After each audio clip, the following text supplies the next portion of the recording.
손을 내밀어 칼을 잡고 그 아들을 잡으려 하니 여호와의 사자가 하늘에서부터 그를 불러 이르시되 아브라함아 아브라함아 하시는지라. 아브라함이 이르되 내가 여기 있나이다 하매 사자가 이르시되 그 아이에게 내 손을 대지 말라. 그에게 아무 일도 하지 말라.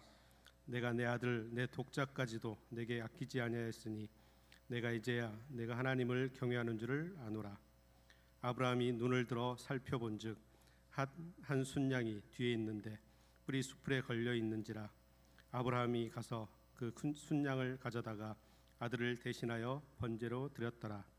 아브라함이 그 땅 이름을 여호와 이레라 하였으므로 오늘날까지 사람들이 이르기를 여호와의 산에서 준비되리라 하더라. 이는 살아계신 하나님의 말씀입니다.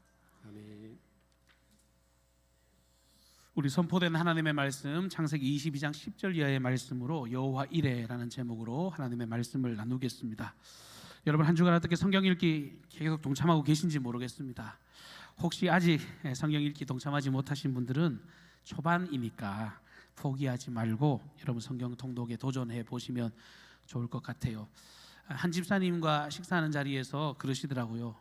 제가 목표가 설정이 돼서 이번에 한번 도전을 해보려고요. 그래서 제가 밥 먹는 것보다 훨씬 더 기쁜 마음을 제가 담임 목사로서 격려를 받게 됐습니다. 저는 개인적으로 음악을 좋아하고 좀 귀가 예민한 편이라 요즘에 유튜브에 이렇게 검색하면 성경 읽기 나오잖아요. 그거 틀어놓고 속도를 2배속으로 틀어놓고 눈으로 따라 읽으면 훨씬 더 머리에 쏙쏙쏙 가슴에 쏙쏙쏙 박혀서 지금 수월하게 읽고 있습니다. 각자에게 맞는 방법을 찾아가지고 하나님의 말씀 앞에 서는 거룩하고 복된 한 해 되시면 좋겠습니다. 오늘 본문의 주인공은 우리가 너무나도 잘 알고 사랑하는 아브라함입니다. 아브라함은 모든 유대인들에게 있어서 믿음의 조상이라고 하는 수식어가 따라다니는 이스라엘 역사상 우리 민족에게 당군이 떠오르는 것처럼 이스라엘 유대인에게는 이 시조와 같은 인물이 아브라함이죠. 기독교뿐만 아니라 유대교, 이슬람교 할 것 없이 공통 분모가 되는 민족의 시조로 인식이 되고 있습니다. 오늘 기록된 내용은 너무 유명한 말씀입니다. 아브라함이 100세 때 어렵게 얻었던 하나밖에 없는 독자 이삭을 하나님께서 모리아산에서 번제로 드려라, 이런 청천벽력 같은 소리를 듣고 이에 대해서 아브라함이 순종하고 그리고 그의 결단에 대해서 하나님이 어떻게 복을 내리셨는가, 그런 내용이 기록이 되어 있습니다. 여러분 인간적으로 생각을 해보면 솔직히 지금 아브라함이 겪고 있는 이 상황은 도무지 이해가 되지 않는 상황입니다. 자식을 가진 부모라면 누구 하나 할 것 없이 다 마찬가지이겠으나 특별히 아브라함 개인의 역사에 있어서는요, 이 아들 이삭, 여러분 어떤 아들입니까? 한평생 기다리고 기다렸던 아들입니다. 자신의 대를 이을 유일한 적자로서 정말 눈에 넣어도 아프지 않을 만큼의 아들이라고 해도 여러분 아브라함에게는 더없이 더 가치 있는 아들이라고 하는 것을 우리는 다 인정할 수밖에 없습니다. 그런데 갑자기 하나님께서 아브라함을 아들로 바쳐라, 이 말도 되지 않는 소리일 뿐만 아니라 하나님을 향해서 도리어 어떻게 내게 이런 일을 시킬 수 있습니까? 어떻게 이런 잔인한 일을 내게 명령하실 수 있습니까? 라고 당당하게 대놓고 따질 수 있는 그런 상황이라고 하는 것입니다. 개인의 역사를 통해서 보면 아들이 없은 지가 한두 해가 아니잖아요. 그러니까 나는 진작에 포기하고 싶었건만 하나님이 되려 내가 너에게 아들을 줄 테니 라고 해서 기다리라고 하실 때는 언제고, 그리고 자기는 진짜로 포기하려고 해서 포기할 만할 때 아들을 턱 하고 주셔놓고는 이제 와서 그 아들을 제물로 잡아서, 그것도 네 손으로 잡아서 이것을 번제로 바치라고 하시니 도무지 이해도 안 되고 용납도 안 되는 그런 상황입니다. 그런데 성경은요, 분명하게 하나님의 이 어처구니없는 명령에는 중요한 의도가 담겨져 있다라고 기록하고 있습니다. 창세기 22장 1절 말씀에 보시면 하나님이 아브라함을 시험하시려고 이렇게 기록을 합니다. 그러니까 단순히 아들을 잡아 죽이는 살인자로 만들기 위함이 아니었고 철저하게 아브라함의 지금 영적인 상태가, 그의 믿음의 상태가 어느 정도인지를 주님이 시험해 보기 위해서 인생의 최종 테스트 단계로 이 시간들을 허락하셨다라고 하는 사실입니다. 아침에 일찍 일어나서 이 나귀의 안장을 지우고 두 종과 이 아들 이삭을 앞세워서 일찍 집을 나섭니다.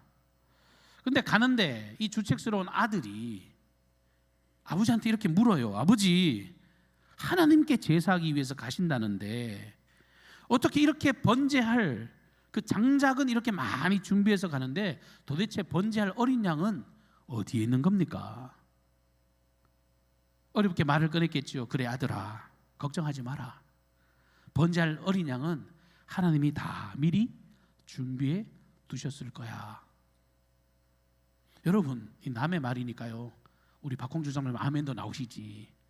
여러분, 말이 쉽지 그 대답을 할 때 아버지의 마음이 어땠을까요? 이거 뭐 갈기갈기 찢겨지고 억장이 무너지고 말을 하면서도 아마 남몰래 눈물이 줄줄줄 흐르는 그런 상황 아니겠습니까? 이거 아무리 뭐 명령이 떨어졌다고 해도 이제라도 도망을 가버릴까? 그냥 포기해버릴까? 아니면 지금 아들 보는 앞에서 하나님의 멱살이라도 한번 따져볼까? 온갖 번뇌와 정신이 혼미함을 느꼈을 것이 틀림이 없습니다. 그런데 아브라함은 그의 발걸음을 멈추지 않았습니다. 끝끝내 이 모리아 산에 도착해서 제단을 쌓습니다. 그리고 그 제단 위에 나무를 벌려놓고 기습적으로 아들을 결박해서 그 제단 위에 올려놓습니다. 그게 끝이 아니에요. 칼을 잡고 아들을 향해 내리칩니다. 그 순간에 하늘로부터 음성이 들려오는데요. 11절 말씀에 보면 여호와의 사자가 하늘에서부터 그를 불러 이르되 아브라함아 아브라함아 아이에게 내 손을 대지 말라. 그에게 아무 일도 하지 말라. 얼마나 급하셨으면요. 그의 이름을 하나님이 2번이나 부르시면서 그의 내리치는 손을 강하게 멈춰 세우셨습니다. 스톱! 하지 마. 여러분, 지금 이 시점의 이 모습을 우리가 지금 떠올리면서 오늘 말씀 우리가 경청하시면 좋겠는데요. 이 사실이 우리에게 주는 영적인 의미가 뭐냐? 우리들이 발견해야 될 분명한 진리가 뭐냐? 여러분, 그것을 함께 우리가 나누기를 바랍니다. 도대체 무엇이 이 하나님의 말도 안 되는 것 같은 이 말씀에 적극적으로 반응하게 만들었을까? 아브라함이 어쩌면 이렇게 믿음으로 그 말씀에 전적으로 순종하는 사람이 되었을까? 소위 믿음의 조상이라고 하는 칭찬을 받을 만큼 아브라함은 남다른 결단력과 남다른 의지력을 가졌기 때문일까? 근데 성경은 그게 아니라는 이야기를 하는 겁니다.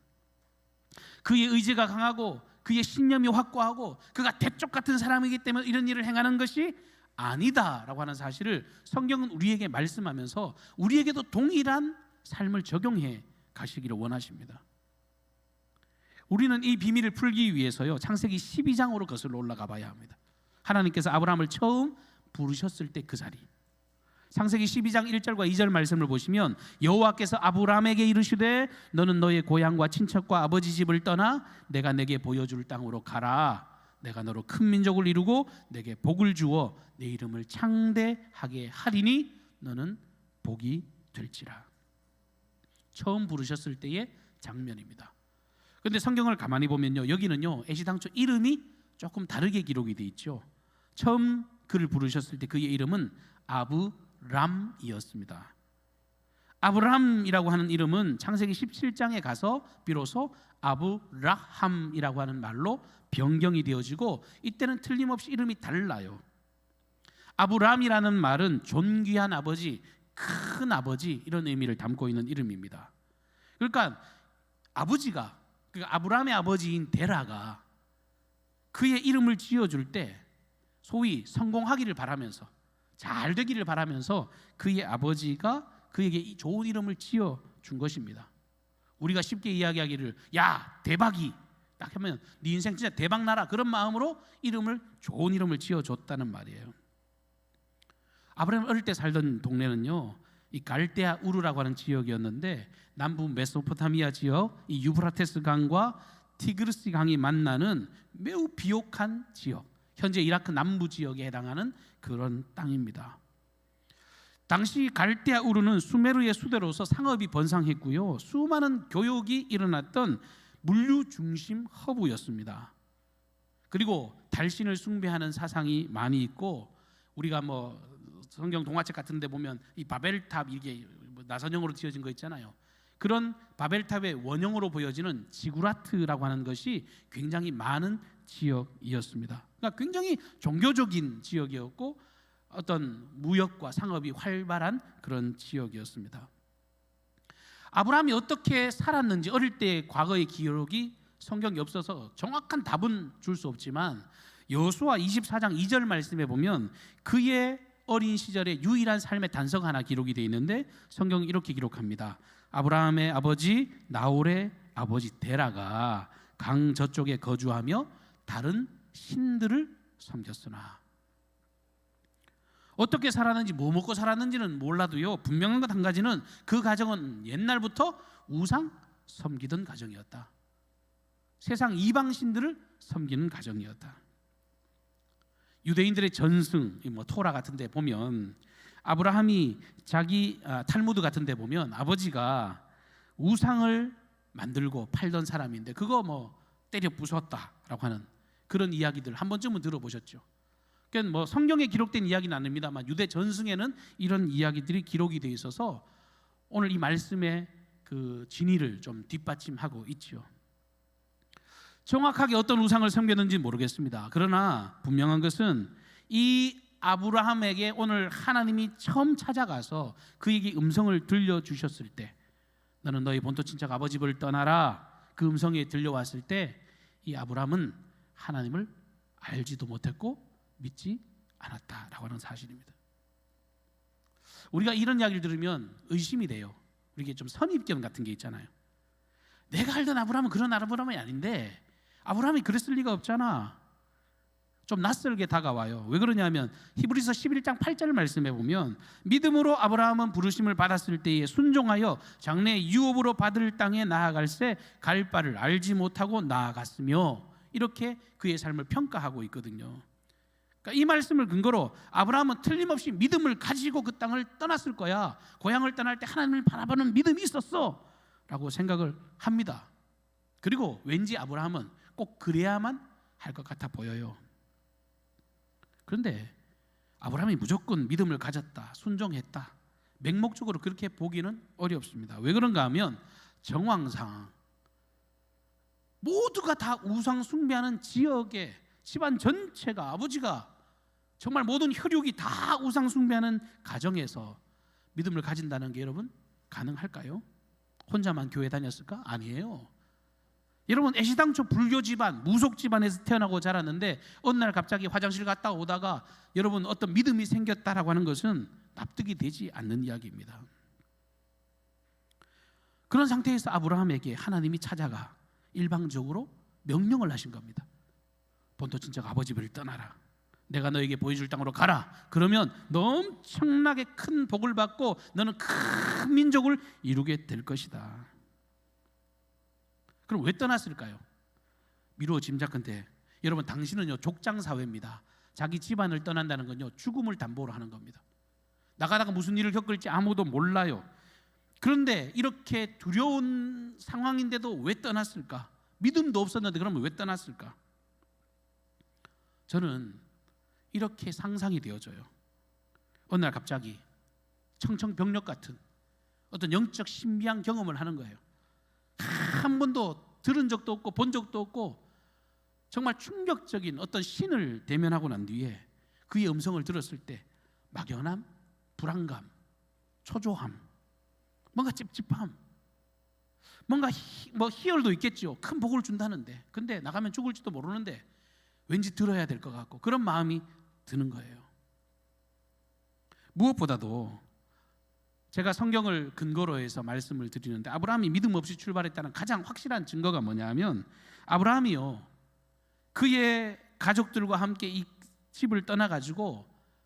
말씀에 소위 순종해서 도착을 했는데 가나안 땅에 도착을 하고 살아갑니다. 그런데 그 땅에 기근이 찾아옵니다.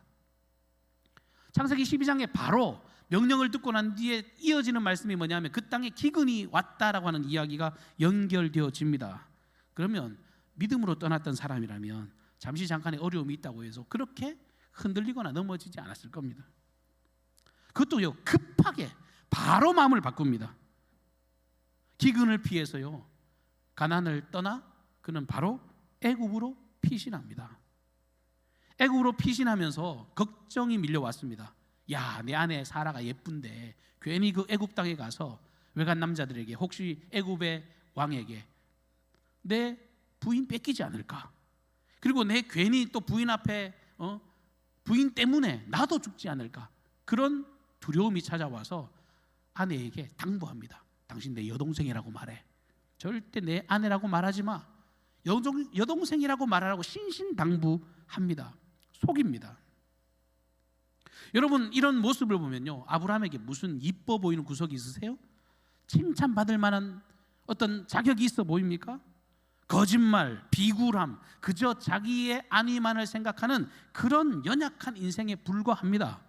실제로 그렇게 살았던 인생이었습니다. 그런데 놀라운 것은 이렇게 말도 안 되는 상황 가운데서요, 하나님은요 언제나 아브라함을 편들어 주십니다. 아비멜렉은요, 자기가 거짓말에 사기를 당하는데도요, 오히려 혼은 아비멜렉이 나지를 않나. 매 순간순간마다 아브라함의 공로와 그의 의지가 자신을 구원해낸 것이 아니라 돌이켜보니까 나는 정말 준비도 안 돼 있는데 순간순간 하나님이 개입하시고 하나님이 도와주시는 손길을 그가 경험하면서 시간들을 보내오고 있다는 거예요. 그런데 그때마다 매번 빠짐없이 등장하는 건 뭐냐면 하나님이 처음 불러주셨을 때 그 신실한 약속이 그와 함께 했다는 겁니다. 한 번도 그 약속은 변경되거나 번복된 적이 없습니다. 때로 흔들릴 때가 있습니다. 때로는 하나님을 배신하는 것처럼 보여질 때도 있습니다. 그런데 그때도요, 하나님은 불쾌하게 여기지 않으시고 자신의 약속을 그의 귓전에 상기시켜 주십니다. 이렇게 시간을 보내다가 아브라함이 어느 날 또 낙심하고 탄식합니다. 아이고, 내 씨를 통해서 큰 민족을 이루어 주신다더만 나는 이제 아무런 희망이 없습니다. 미래가 없습니다. 내게 정말 현실적인 나의 상속자는 나의 종, 이 다메섹 사람 엘리에셀 밖에 없습니다. 그렇게 넋두리하고 그야말로 코가 빠져가지고 탄식하고 있을 때 하나님은 다시 아브라함에게 나타나 이렇게 말씀하십니다. 창세기 15장 4절 이하의 말씀입니다. 여호와의 말씀이 그에게 임하여 이르시되 그 사람이 내 상속자가 아니라 내 몸에서 날짜가 내 상속자가 되리라 하시고 그를 이끌고 밖으로 나가 이르시되 하늘을 우러러 무뼈를 셀 수 있나 보라. 또 그에게 이르시되 내 자손이 이와 같으리라. 그리고 저는 이 장면이 목회하면서 엄청나게 멋진 장면 중에 하나로 연상이 되어지는데요, 하나님은 이 약속을 보증하기 위해서 아브라함에게 쪼갠 고기를 준비하라고 말씀하십니다. 왜 둘로 쪼갠 고기를 준비하라고 말씀하셨는가 하면 당시 고대 사회에 약속을 할 때, 그 약속을 이행할 때 그 행동을 하거든요.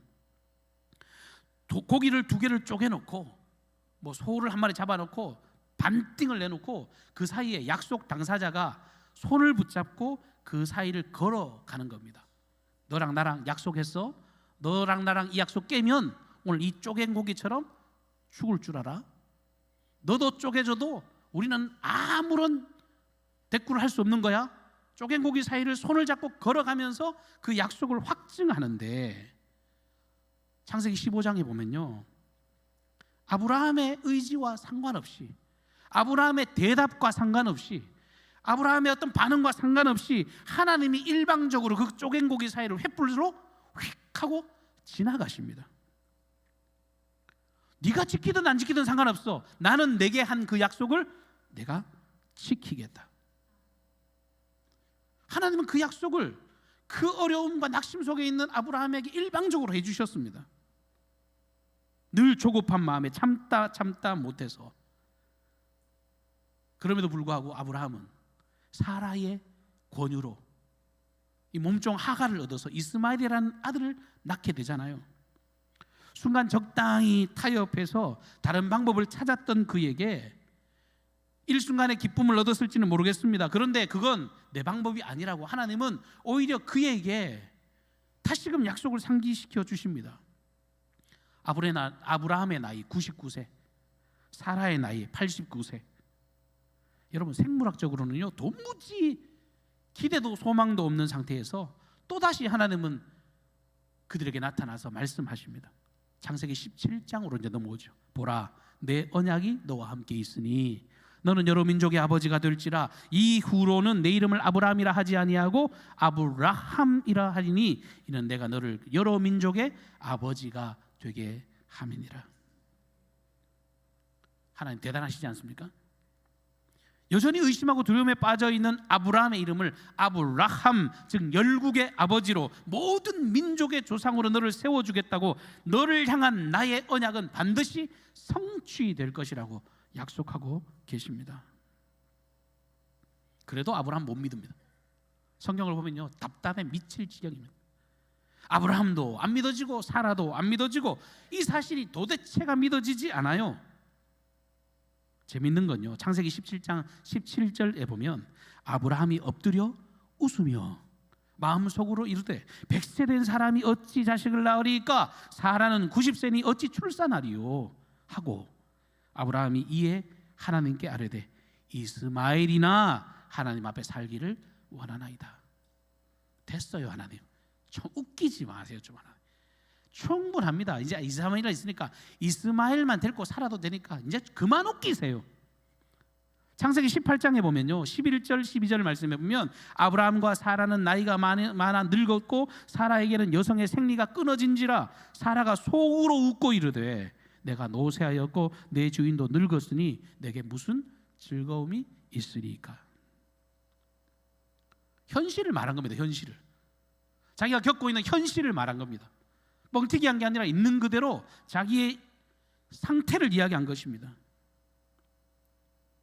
근데 지금까지 제가 장황하게 아브라함의 삶을 역추적해 봤습니다만 그의 역사 속에서 의심이 있고 두려움이 있고 낙심의 현장 가운데 있을 그때에 끊임없이 그의 삶을 지탱하고 지지하고 돌보시는, 인도하시는 그 손길이 있잖아요.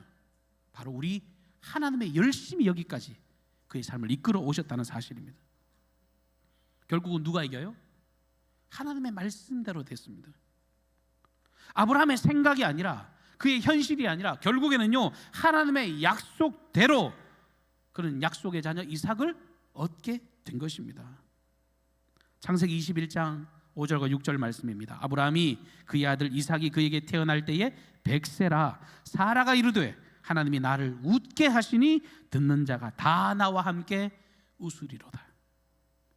여러분, 시간의 흐름상 이때의 아브라함과 사라의 막 웃음소리가 들리십니까? 그들의 환희가 들리십니까? 아이고 동네 사람들, 하나님이 나를 웃게 하셨습니다. 나는 평생 못 믿고 살았는데 그분이 우리 집안을 이렇게 웃게 하셨다고 껄껄껄껄거리는 그 웃음소리가 여러분 들리지 않으세요? 여러분, 오늘 모리아산에 자식을 번제로 드리려고 걸어가는 아브라함의 믿음, 이제 좀 납득이 되지 않으시는가요? 누가 봐도 내 인생에 아무리 상식을 들이대고 고민을 해도 도무지 받아들일 수 없는 그 아브라함의 이 행동, 그는 어느 순간에 자기의 마음 가운데 내 평생을 삶을 이끌어 오신 그분이 내게 결단코 나쁜 거 주시지 않으실 거다라고는 확신이 있었던 것입니다. 거두어 가시겠다는 게 두려움으로 받아들이는 것이 아니라 오히려 하나님이 내 인생을 이렇게까지 이끌어 오셨는데, 말도 되지 않는 그 상황 가운데서 이런 기적의 역사를 이루어 오셨는데 더 좋은 것으로 채우시겠지, 더 선하고 아름다운 것들로 이끌어 가실 것이라고 하는 그 믿음으로 지금 여기까지 그 길을 걸어가고 행동하고 있는 것입니다. 여러분, 우리가 믿음 그러면요, 착각하는 게 자꾸 자기 건 줄 알아요. 믿음이요, 내 의지와 내 신념이 믿음인 것처럼 착각하지 마세요. 그건요 진짜 의지지, 신념이지, 독한 내 마음이지, 그건 믿음이 아니에요. 오늘 하나님께서 아브라함에게 허락하신 믿음이라고 하는 것은 그의 의지와 그의 신념으로 이루어진 것이 아닙니다. 어찌 보면 아들과 함께 걸어가는 그 길에서 아들에게 했던 말이 갈등의 말이 아니었을지도 몰라요. 이삭아, 가면 하나님께서 친히 재물을 준비해 놓으셨을걸? 두려움이 아니라 함께 가보자. 거기 가면 하나님이 좋은 것을 예비하실 거야.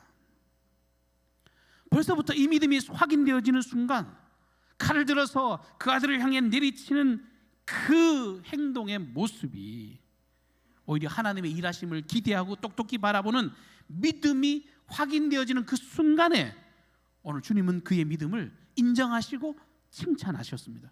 오늘 12절 말씀, 사자가 이르시되 그 아이에게 내 손을 대지 말라, 그에게 아무 일도 하지 말라. 내가 내 아들 내 독자라도 내게 아끼지 아니하였으니 내가 이제야 내가 하나님을 경외하는 줄을 아노라. 너무 멋진 클라이막스입니다. 하나님이 여기까지 몰아오셔서 그의 믿음을 확인하는 순간이셨습니다. 인정하는 순간이십니다. 네 독자도 안 아끼는구나. 너 정말 나만 바라보는구나. 너 정말 나밖에 없구나. 그것을 주님이 인정하시고 그 궁지의 상황 가운데서 그의 믿음을 인정하셨습니다. 그리고 이 아브라함을 위해 한 순양을 준비하시고 이삭을 대신하여 하나님께 예배할 수 있는 제물을 진짜 준비해 내셨습니다. 이 모든 것들을 바라보고 이 모든 것들을 경험했던 아브라함이 고백하기를 그 땅의 이름을 여호와 이레라고 찬양한 것입니다. 여호와 하나님의 성호잖아요. 거기에 이레, 모든 것을 바라본다, 준비한다 라고 하는 그런 의미가 담겨져 있는 합성어인데 하나님의 일하심을 내가 소망합니다. 하나님이 내게 가장 좋은 것들로 채워가실 그 준비하시는 하나님, 내 앞서 행하시면서 가장 복되고 귀한 것들로 채워가실 그 준비하시는 하나님을 내가 믿고 의지합니다. 바라봅니다. 믿음의 최고의 고백이죠. 여러분, 말씀을 맺겠습니다. 믿음의 사람들에게는요 한결같은 공통점이 있습니다. 조급함이 없죠. 주님의 역사하심을 기다립니다. 내 힘으로 할 수 없다는 것을 인정하고 주님께서 역사하시고 일하신다는 것을 확신하면서 기다립니다. 그리고 그날은 반드시 내게 승리의 날임을 확신하며 기다립니다. 사도 바울도요 빌립보서 1장 20절 이하에 이렇게 고백해요. 나의 간절한 기대와 소망을 따라 아무 일에든지 부끄러워하지 아니하고 지금도 전과 같이 온전히 담대하여 살든지 죽든지 내 몸에서 그리스도가 존귀하게 되게 하려 하나니 이는 내게 사는 것이 그리스도니 죽는 것도 유익함이니라. 배수의 진을 치고요 죽음까지도 감수해 가면서 흥분된 마음, 기대의 마음, 소망의 마음을 내려놓지 않는 사람들이 그리스도인입니다. 사랑하는 강경중앙교 성도 여러분, 각자가 처한 환경이 다 다릅니다. 개인이 됐든 공동체가 됐든 우리에게 다가오는 여러 가지 삶의 정황들이 달라요. 그런데 우리의 삶 속에서요 나의 공로와 나의 자랑을 철저하게 내려놓으시기를 주님의 이름으로 축복합니다. 내가 주인 삼고 살아가는 모든 것들을 내려놓고 하나님께서 나를 향한 계획, 그분의 신실한 약속을 의지하고 그 신실한 약속에 근거하여 살아갈 때 우리에게 큰 소망이 넘쳐나게 될 줄로 믿습니다. 바라기는 함께 예배하는 우리 모두의 믿음의 분량이 가득 차서 그 말씀에 오늘 아브라함과 같이 전적으로 순종하는 그 생명의 역사를 통해서 우리를 위해 가장 귀하고 복되고 아름다운 것들을 예비하시는 여호와 이레의 하나님을 오늘도 내일도 천국 가는 그날까지 체험하시기를 주님의 이름으로 축복합니다. 사랑하는 가 풍성하신 주님의 은혜를 감사합니다. 오늘도 우리를 위하여 앞서 행하시는 위대한 하나님, 변함이 없으신 그 신실하신 주님을 똑똑히 목독히 하시니 감사를 드립니다. 흥분된 마음을 가지게 하여 주시고 모든 염려와 근심을 주님께 내어 맡기는 큰 믿음의 사람들이 되게 하여 주옵소서. 우리의 조급함이 아니라 정말 주님의 신실한 약속에 근거한 신앙을 고백하게 하여 주시고 하나님의 그 크신 생명과 권능 아래 승리하는 거룩한 백성들 되게 하옵소서. 오늘도 말씀 앞에서 우리의 현주소를 돌아보게 하시고 우리의 삶의 걸음이 어느 편에 서 있든지 간에 여전히 주의 약속은 나와 함께함을 오늘도 확인하는 거룩한 한 날 되게 하옵소서. 모든 삶의 걸음을 주님께 의탁하옵고 예수님의 존귀하신 이름으로 축복하며 기도하옵나이다. 아멘. 우리 다 같이 자리에서 일어나셔서 찬송 491장 함께 찬송